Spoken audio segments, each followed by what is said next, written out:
ለማንም ቤት ማንም አይወጣ መብቴ ለምን እኔ ማስወጣት ሰባይ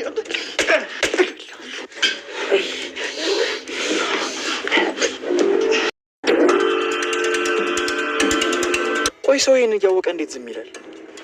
ፈርታ ነዋ። እሺ ቆይ ቢያንስ ሰኒ ጠፋች ሲባልና እሱን ስትሰማ እሱ ይሆናል ብላ አጠረጥርም? ኪራ በቃ አሁን ለፖሊስ አሳውቀን የለ እንዴ? ተረጋጋ። ደግሞ እኮ ወንድሙ ነኝ ሲላት ማመን መስማት አልፈልግም እንዴ ናትዬ። የማውራት መፍትሄን እየተጋፋኝ ነው። አንተን እንደ ወንድሜና እንደ ጥሩ ሰው ነው ማየ። እንደውም ከዚህ በኋላ አትይ።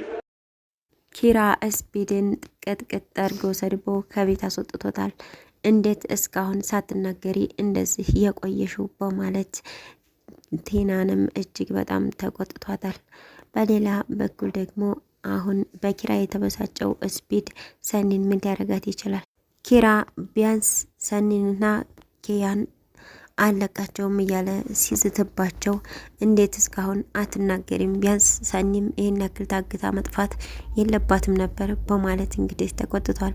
ሰላም ጤና ይስጥልኝ ውድና የተከበራችሁ ተመልካቾቼ እንዴት አላችሁ? እግዚአብሔር ይመስገን እኔ በጣም ደህና ነኝ። በያላችሁበት ሰላማችሁ ይብዛ እያልኩኝ ለዚህ ቻናል አዲስ ከሆናችሁ ሰብስክራይብ፣ ላይክ፣ ሼር እያደረጋችሁ አበረታቱኝ።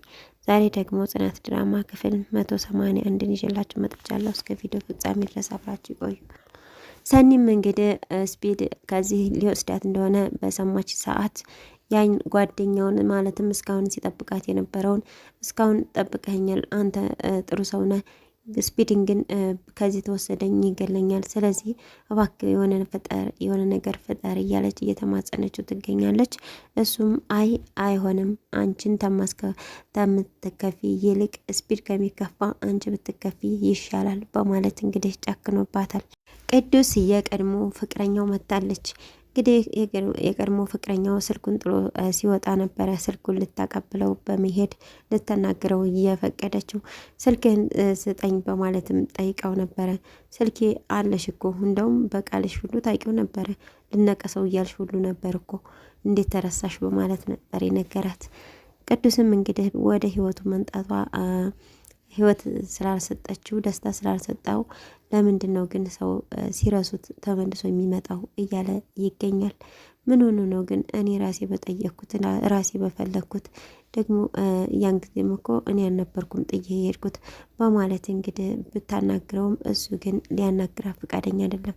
ጽዮንም እንግዲህ ወደ ቤት መምጣቷ እጅግ ለቤተሰቡ ደስታ ፈንጥቋል። አለምዬም እንግዲህ ቁስሏን እስከ መርሳት ራሱ ደርሳለች። በሷ ምክንያት ወጥ የፈጃትን ማስታወስ ራሱ አልቻለችም። ምሩም እንግዲህ እስኪ የደስደስ ቤት ልጋብዛችሁ በማለት ምግብ ለመስራት ተፍተፍ እያለች ትገኛለች። ጽናትም እንግዲህ ሽማግሌ ሊላክ ስለሆነ ለብቻዋ ሙሽራ እየተጫወተች ትገኛለች። አባቷም ከቤት እንዳትወጣ እየከለከላት ይገኛል። ዴቭን እስኪ ሂድ አውራት በማለት ዴቭን ልከውት ነበረ። ዴቭም እንግዲህ ለካ ሙሽራ ነች ከቤት አትወጭም እያለ ይቀልድባታል። እሷም ደግሞ ሙሽራ ከቤት አይወጣም እንዴ ብትለውም አይ ትዳር እኮ መሄጃ ሲያጡ የሚገቡበት ነገር ነው የሚመስለኝ። ለማንኛውም እኔም ወደፊት እንግዲህ እስቲ ስደርስበት አየዋለሁ እያለ ይገኛል። ጽናት እንግዲህ በቶሎ ለማግባትና ወደ ኪራ ጋር ለመኮብለል እቅድ ይዛለች። ይህም ደግሞ አንደርስ ብሏት በጉጉት እየጠበቀችው ትገኛለች። ኪራም በተመሳሳይ መቼ ይሆን ጽናቴን አግብቼ ለብቻዬ እኔና ጽናት ብቻ ቁጭ ብለን በቃ የኑሮ አርአያ ሆኜ የምኖረው እያለ ይገኛል። እንዲሁም ደግሞ ሰራተኛም እየፈለገ ይገኛል ለሰርጉ ሰሪ ማለት ነው። የሰኒ እህት እንግዲህ በመንገድ ላይ በምትሄድበት ሰዓት ናቲን አግኝታው ነበር። ናቲም አቤት እንደው ወይኔ እያለ ነበረ። እሷ ግን ልክ እንዳላየ አልፋው ነበረ። ከዛም ፈጣሪ ሆይ አመሰግናለሁ እያለ ወደ ላይ ሲያንጋጥጥና ሲለምን ነበር። ተመልሳ መጣ። ምንድነው አንተ ግን እንደዚህ የሚያንቦቃቡቀህ ለምን ወንድ አትሆንም እያለችው ትገኛለች። እሱም እንግዲህ አይ ምንም አልሆንኩም ወንድ እኮ ነኝ እያለት አጎዛ ብላ ሰድባው ትሄዳለች። እንግዲህ የሰኒን እህት እጅግ በጣም ነው የሚፈራት። እንቡጥዬም እንግዲህ እኔ እናንተ እኮ በቃ አንተ እኮ እንደ ንጹህ ወንድሜ ነው የማይህ ስላለችው በጣም ተናዷል። ምንና ምንን ቆይ እኔና አንቺ በማለት ጠይቋት ነበረ። እሱም እና በወንድምነት ነው እንደዚህ ሁልጊዜ ስታገኙኝ የምስሚኝ በማለት ነበረ የጠየቀው። እሷም እንግዲህ አዎ እንደዛ እኮ ነው በማለት ትነግረዋለች። ይሄ ደግሞ በጣም ነበረ ያናደደው። ተሰማና በዛብህም እንግዲህ ተሰማ ስለ እኔ ሚስት ስለ ብርቄ መጥፋት ምንድነው እንደዚህ የሚያንቆጨቁጨው እያለ ይገኛል። ተሰማም እንግዲህ አንተ የረሳት እንደሆነ እኛ ማስታወስ የለም ወይ አናስታውሳትም ወይ እያለ እንግዲህ እጅግ በጣም እየተናደደ ይገኛል። አሁንም ግን እነ በዛብህ ከጽናት ራስ ላይ ሊወርዱ አልቻሉም። አንቺ ነሽ ሚስቴን እየወሰድሻት አንቺ ነሽ በማለት እንግዲህ ጭራሽ አፋውጥቶ ነግሯት ነበረ።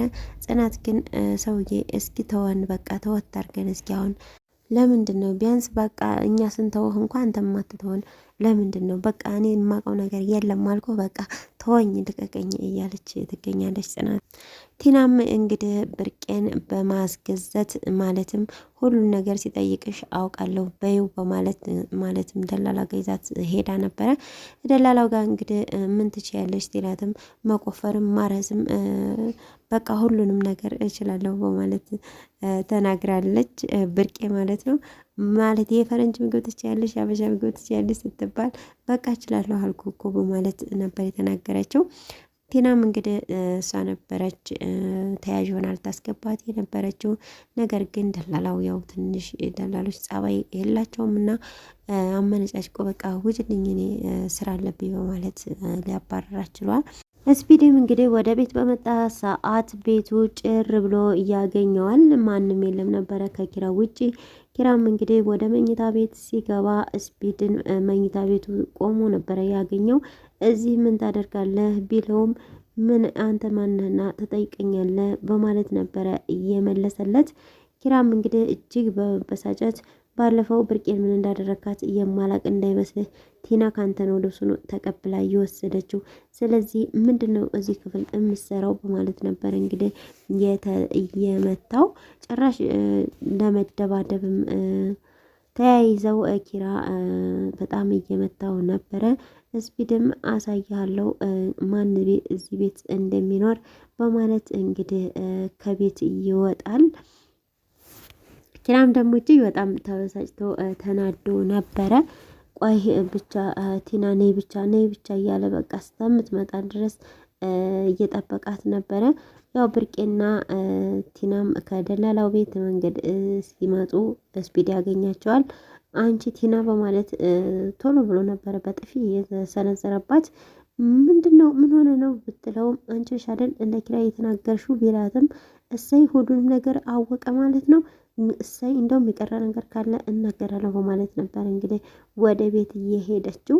እንደሄደችም እንግዲህ ኪራ ጠይቋት ነበረ። ኪራም ቲና ምን ያላቅም እማቀው ነገር የለም እኔም ራሴን ለማሸሽ ስል ነው ገጠር ድረስ የመጣሁት። ስለዚህ በጣም እየተቆጣኝ እየተበሳጨ ነበረ እና እሱ ደግሞ የአባትህ ልጅ ነው የኔ ወንድማ ሳይሆን የራስህ ወንድም ነው እሱ እንዳለኝ እንግዲህ እንደዛ ነው ያለኝ በማለት ትነግረዋለች።